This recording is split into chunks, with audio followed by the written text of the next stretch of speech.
S&W revolver. And like I said, this one was made in 1894 or 1884 to about 1885. This gun features a 38 Smith and Wesson cartridge, which there's the cartridge for this gun. Nice little compact little 38. Now this is a top break, because what happens is when you open this piece up here, the gun opens up and is top break and will automatically eject the shells upon firing. This one comes with mother of pearl handles. And again, it's around 1884 to 1885. This carries a 3 1/4 inch barrel. Now Smith and Wesson measures their barrel length from the front of the cylinder to the front of the barrel, and that's where you get your barrel length sizing for Smith and Wessons. And again, this is a double action revolver, which means you can either cock this gun single action and fire it, or fire it double action. I don't like to snap the gun too often, but nice little example of an 1884. Now most of these guns will not be, of course, museum quality, which some people like to see, but these are all shootable guns. They all have been shot, and they all have a place in their own history. We're going to go from 1884 over to 1902 now, and what is called and considered the Smith and Wesson M&P, Military and Police. This particular model is a 1902 in what they call a third change. Smith and Wesson on some of their revolvers will go through different manufacturing changes, and all they do on some of their models is, on the older models, they call them model changes. Now this particular gun is chambered in the new 38 Special, which is right here, and that'll give you a comparison between the Smith and Wesson S&W 38 and the 38 Special. This particular gun is also double action, which means you can again pull it back, fire it single shot, or pull it back and fire it double action. This one is nickel plated. Guns with Smith and Wesson usually come in nickel plated or blue in the old days. Hard rubber grips with a Smith and Wesson emblem. And again, this one was made around 1902. Well, this one actually was made between 1902 and 1903 as the production model. And production models on these can be figured out by the serial numbers. Serial numbers on Smith and Wessons generally are on the butts of the gun, but can be in other places. This is an all-matching serial numbered gun with a 5-inch, again, from the front of the cylinder to the end of the barrel, 5-inch barrel. We go from the 1902, then we're going to go over to the M&P 1905. This is the M&P 1905 series. Again, like I said, they're not all museum quality, but they're very good, nice, and firing weapons. Again, same kind of setup. You get the side action where you open it up from the cylinder, or you open it up from the side with a hand ejector. This is also another name for these particular type of gun, is a hand ejector, excuse me. And by pushing that forward, you remove the cartridges from the gun once they are spent and used. This particular model is a 6-inch model. Has the rounded front sight, no rear sights. Again, serial number on the base. This is an older blued model. Very lovely guns. Excellent shoot. Now we're going to take this one stage to the next level, because Smith and Wesson started coming out and people wanted to get a little stronger gun, so they thought let's push the 38 Special up a little bit. And so what they created out of the 38 Special was using a 44 frame, and this beautiful piece is called a excuse me, 38-44 heavy duty. Now, as you can tell, based on these frames, and the frame is the size of the actual frame of the gun.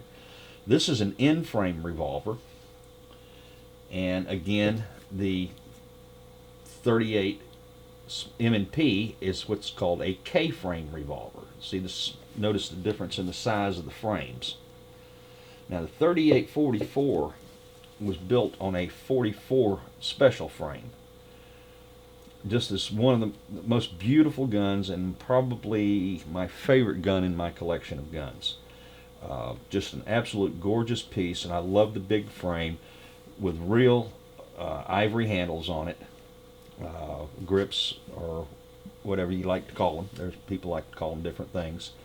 But again, this is one beautiful gun, and again, side opens using the 38 special. You can see there's a whole lot of meat on that cylinder to be able to come up with the big 44s in later days.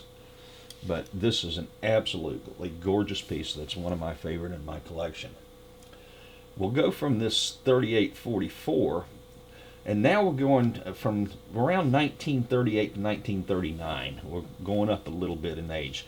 And the previous model that I showed you, the 38 M&P model 1905, was made up until about 1942. So what we're going to go to now is we're going to go into the war period. And with that gun, this is the 38 Victory model, 38 Special Victory model, government issue Victory model.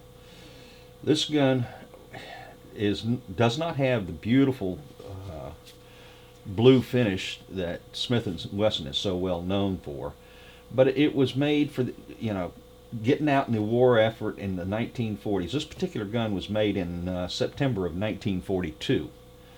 Again, double action or single action. It'll work both ways. This gun comes with the lanyard on the bottom, so you can actually tie this thing off. Now, the Victory model, you can't see it here real well, but the Victory model will all have a V in front of the serial numbers. And that meant victory in our war effort. And this gun was used in trade with a lot of our allies during World War II. They are chambered differently. The government model is listed on the side of the barrel, which you probably won't see on this, 38 Smith and Wesson Special. The Allied versions were listed as 38 cartridge, or maybe possibly 38 200, which the British used a lot of. But an absolutely gorgeous gun. Did its job during wartime efforts. And then what we're going to do next, we're going to go up in this. Again, this was made in 1942. We're going to go up into the 50s. This particular gun, which I totally love, is what it's called a combat masterpiece. This is a pre-model 15. And the pre-model 15, being a combat masterpiece, sports a 4-inch barrel on this particular one. This one was made in 1954. Again, also chambered in a 38 Special cartridge. One of my favorite guns. Probably just an absolutely tack driver for a 38. And now we're going back, after the war effort, we're going back to the nice, beautiful, polished surfaces that Smith and Wesson was well known for. Probably my second most favorite model, which we're going to look at next, it was built in 1959. This is a Smith and Wesson Model 27, and this will have no dash numbers on it.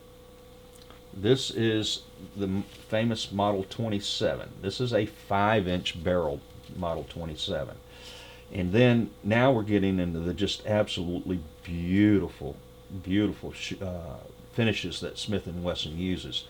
Again, with the 27, you're getting all the top checkering on the top of the top strap, Also on the back strap you're getting the nice fine lines.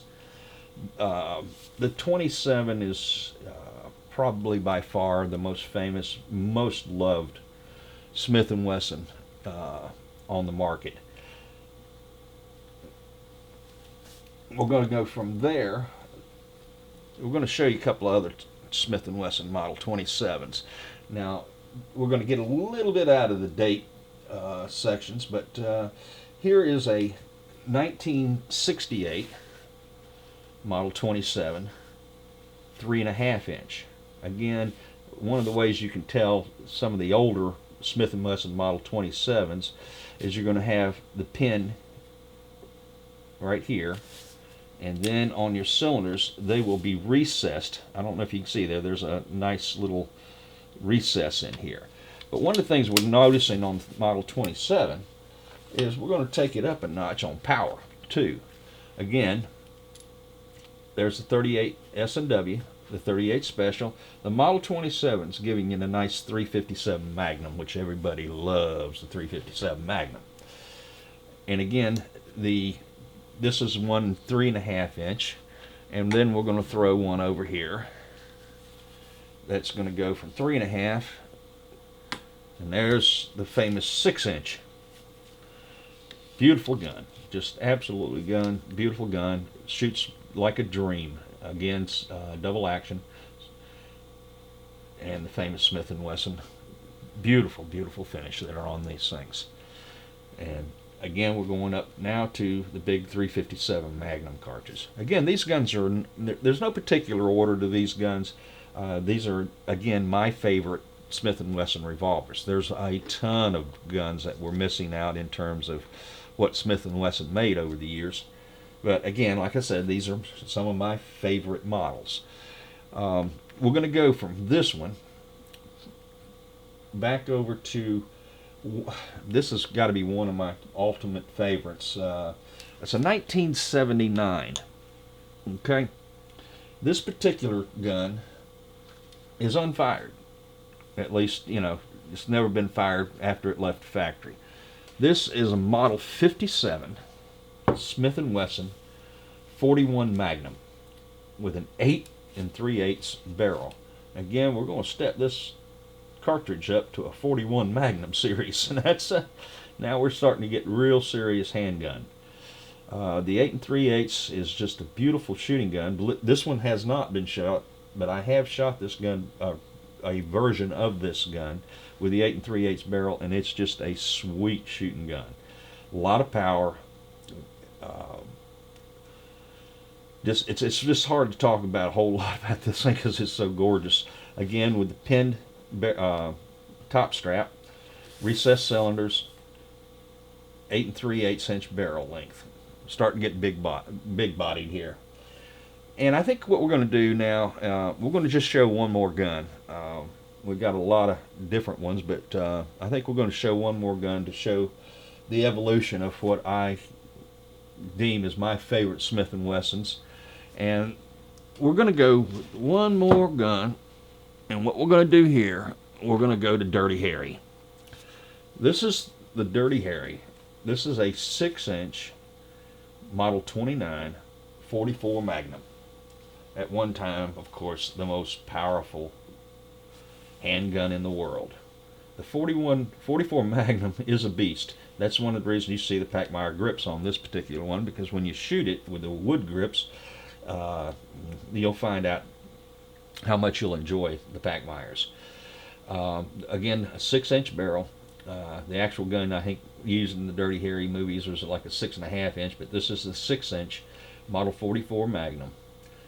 Well, I hope you kind of enjoyed this little tour of Smith and Wessons.